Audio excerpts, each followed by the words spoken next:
Buenos días jóvenes, para comenzar la sesión 6 les mando un saludo y el objetivo es comprender la importancia del ADN y el fenotipo a través de algunos experimentos científicos que les voy a explicar a continuación. Para comenzar vamos a exponer el experimento de Griffith sobre la transformación bacteriana. Griffith trabajó con unos ratones y con dos variantes de una bacteria Streptococcus pneumoniae. Ya hay dos tipos de bacterias con las que él trabajó de Streptococcus pneumoniae. Una se llama la cepa S, que está acá, y otra la cepa R. Ya la cepa S es la cepa dañina, que tiene una superficie lisa. La característica de la cepa S del neumococo es que produce la neumonía en los ratones. En cambio la cepa R tiene una superficie rugosa y no es dañina, no genera neumonía en los ratones. Entonces, para esta bacteria hay dos variedades, la cepa S y la cepa R, donde la cepa S es la dañina y la cepa R la no dañina. Griffith hizo el siguiente experimento, tomó un preparado de la cepa S viva, ¿ya? Y la inyectó en un ratón. Con el pasar del tiempo se puede observar que el ratón muere. Hizo lo mismo con la cepa R.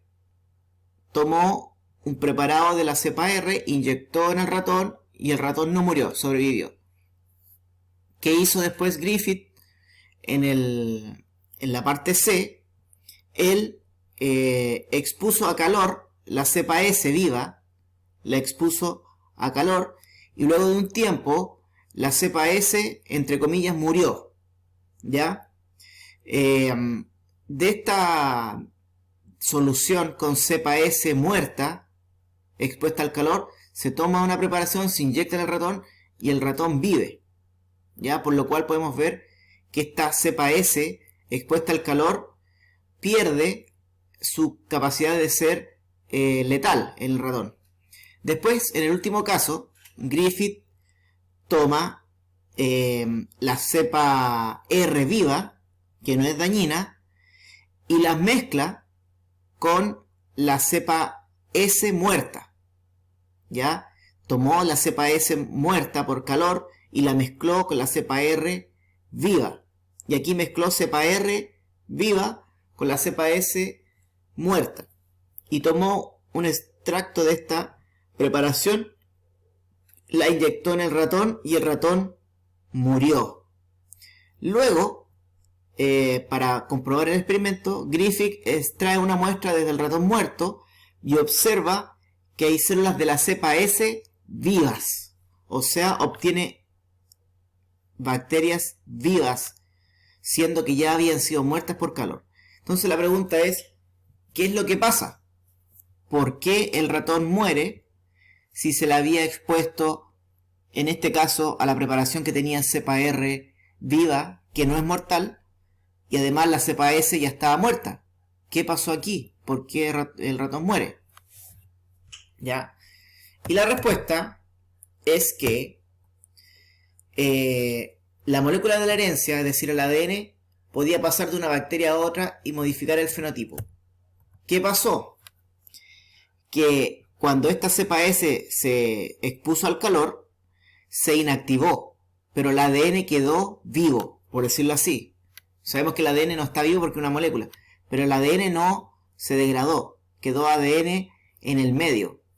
¿Y qué pasó? Que este ADN de las bacterias S muertas se mezclaron con la cepa R viva. ¿Y qué pasó? Que la cepa R tomó el ADN del medio, que era ADN de la cepa S, y se modificó y se convirtió en cepa S virulenta. Por eso el ratón muere.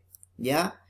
Entonces, se explica que en este caso el ADN de la cepa S modificó el fenotipo de la cepa R y la volvió virulenta, la convirtió en una cepa S lisa y dañina. Por eso el ratón muere. Ahora, se modificó el fenotipo. ¿Se acuerdan ustedes que era el fenotipo? Lo vimos. El fenotipo es la expresión del genotipo, o sea, el conjunto de genes. sabemos que todos los seres vivos tenemos la misma cantidad, perdón, todos los seres humanos tenemos la misma cantidad de ADN, 46 cromosomas en general, pero no somos todos iguales. ¿Por qué? Porque se expresan algunos genes, no todos. Y además, todas las personas somos distintas por lo mismo, porque se expresan algunos genes.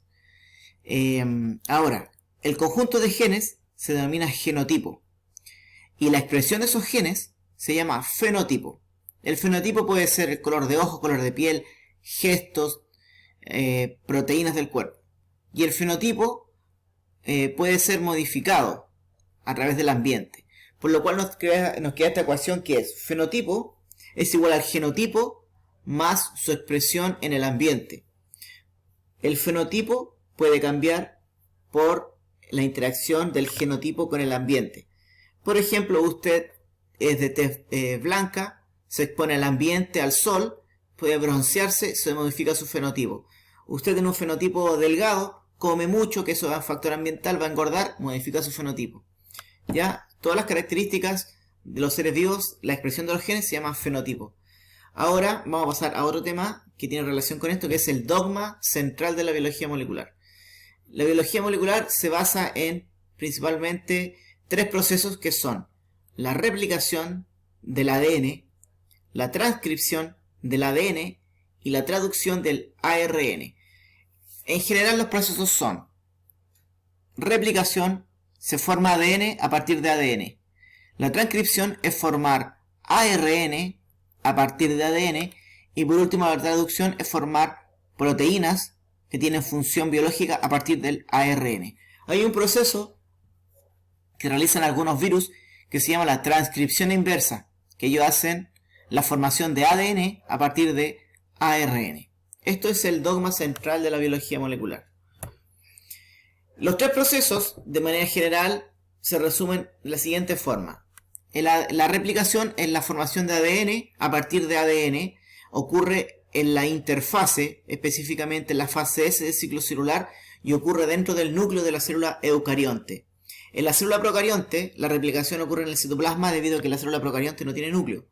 La transcripción consiste en que el material genético que está en el ADN se transforma al ARN, específicamente a un tipo de ARN que se llama el ARN mensajero.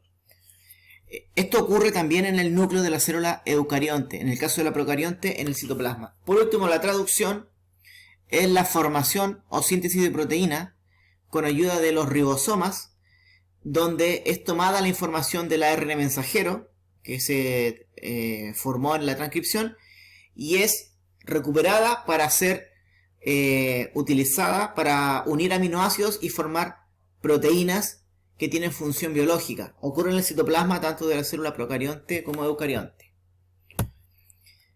Para explicar la replicación existen tres modelos: la replicación conservativa, la replicación dispersiva y la replicación real, por decirlo así, la replicación semiconservativa. Son las hipótesis, pero esta es la que se ha podido comprobar a través de un experimento que lo voy a explicar más adelante. ¿En qué consiste la replicación conservativa? Esto es una molécula de ADN formada por dos hebras. Esta molécula de ADN tiene dos hebras. ¿En qué consiste la replicación conservativa? Significa que a partir de una molécula madre, por decirlo así, se mantiene y se crea una totalmente nueva que está de color amarillo. En la replicación dispersiva, esta molécula de ADN madre se rompe en trozos y se reagrupa en dos moléculas nuevas, que va a tener trozos antiguos, que vienen de acá, los azules, y trozos nuevos que son creados, que son el amarillo. Entonces vamos a tener dos moléculas de ADN con trozos de ADN antiguo y nuevo. Y la replicación semiconservativa señala de que esta molécula de ADN se separan sus hebras y cada hebra sirve de molde para generar la hebra complementaria nueva, por lo cual cada molécula de ADN nueva va a tener una hebra vieja y una hebra nueva. Esto se explica a través del experimento de Mendelssohn-Stahl, que ellos en 1958 utilizan la gradiente de densidad para separar las hebras del ADN, y el experimento es el siguiente. Ellos toman bacterias de Escherichia coli y las cultivan en un medio que tiene nitrógeno pesado, que se representa como N15. Hay otro nitrógeno liviano que es el N14 y un nitrógeno híbrido que es N14-N15. En este caso, como la molécula de ADN tiene dos hebras, esta bacteria se cultivó en nitrógeno pesado N15, sus hebras quedaron marcadas de nitrógeno pesado ambas. ¿Ya? Después, estas bacterias que estaban en nitrógeno pesado fueron cultivadas en nitrógeno liviano y fueron viendo cómo cambiaba el ADN. Podemos ver que aquí la generación 1 o parental, que fue cultivada en nitrógeno pesado, nitrógeno 15, tiene las dos hebras representadas por rosado, por decirlo así, que es el nitrógeno pesado. Después estas bacterias con ADN pesado fueron cultivadas en nitrógeno liviano. ¿Y qué pasó? Que el ADN de las bacterias, cuando se replicaron, ya no era 100% nitrógeno pesado las dos hebras, sino que cada molécula de ADN tenía una hebra de nitrógeno pesado y la otra hebra de nitrógeno liviano. Todos los ADN de las bacterias que se cultivaron en la generación 2 tenían mitad ADN liviano y mitad ADN pesado. O sea, teníamos aquí en porcentajes 100% nitrógeno pesado, y aquí tenemos 50% nitrógeno liviano y 100% nitrógeno pesado. Por eso se representa N15 y N14. En la tercera generación se sigue cultivando nitrógeno liviano y se obtiene que se siguen manteniendo estas hebras del inicio. Se mantienen acá. Y se van creando hebras nuevas, todas de nitrógeno liviano las nuevas. Se va manteniendo el nitrógeno pesado del inicio, pero todas las hebras nuevas, generación tras generación, van generando con nitrógeno liviano. Por lo cual va disminuyendo el porcentaje de nitrógeno pesado de generación en generación. Aquí, por ejemplo, podemos ver que tenemos 50% moléculas con ADN liviano, porque son dos, y tenemos 50% moléculas de ADN híbrido, N15, N14. Aquí tenemos 50% moléculas de ADN híbrido y 50% moléculas de ADN liviano. En este caso era 100% moléculas de ADN pesado, aquí 100% moléculas de ADN híbrido formados por 50% moléculas de nitrógeno liviano y 50% de nitrógeno pesado. Pero tomando el porcentaje total de cada generación, tenemos que en la generación 1 tenemos 100% nitrógeno pesado, y en la generación 2 tenemos 100% moléculas híbridas, como vemos aquí. En la generación 3 tenemos 50% moléculas livianas y 50% moléculas híbridas. En la cuarta generación obtenemos 75% de ADN, de moléculas de ADN liviano, 25% moléculas de ADN híbrido. En la generación 5 va aumentando el ADN liviano y va disminuyendo el ADN híbrido. Con esto se llega a la conclusión de que la replicación sí es semiconservativa, porque siempre se va manteniendo la mitad de las moléculas de la generación anterior.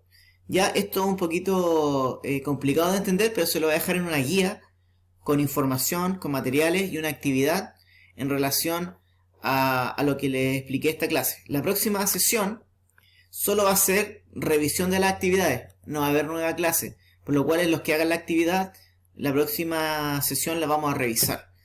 ¿Ya? Espero que estén bien, estudien y nos vemos en la siguiente semana. Saludos.